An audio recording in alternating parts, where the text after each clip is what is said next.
తెలియని టైం విషయం ఏంటంటే వాళ్ళ టైం అంతా వాళ్ళు వాడేసుకున్నారు. ఇంకో 10-15 ఏళ్ళ దాకా వాళ్ళ టైం రాదు. మీకు వచ్చే ఎన్నికలకి వైసీపీ పార్టీ కానీ జగన్మోహన్ రెడ్డి కానీ రాజకీయ ముఖ చిత్రం మీద ఉండరాళ్ళు.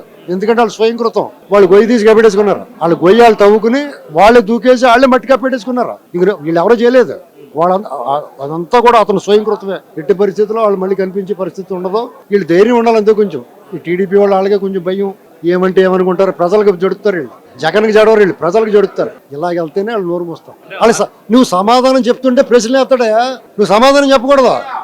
ఆ రోజులు గడిచిపోయి 14 నుంచి 19 వరకు సమాధానం చెప్పే రోజులు, గోడనేసి తొక్కి రోజులు. అప్పుడే చెప్పిన మాట వింటారు. ఎవడన్నా 6 నెలల్లో చంద్రబాబు నాయుడు ప్రజలను చాలా మోసం చేశాడు.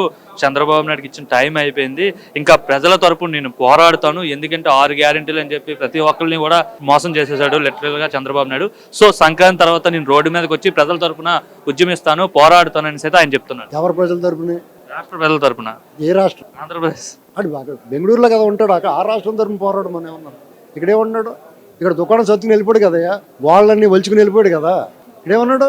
అతను బెంగళూరులో అలహంలో ఉన్నాడు. ఆ రాష్ట్రం తరపున పోరాడమని మోకాలు చెప్పులు కూడా తీసేస్తారు అక్కడ. అయ్యన్నా మాట్లాడితే. ఇక్కడ మనం కాబట్టి ఊరుకుంటున్నాం.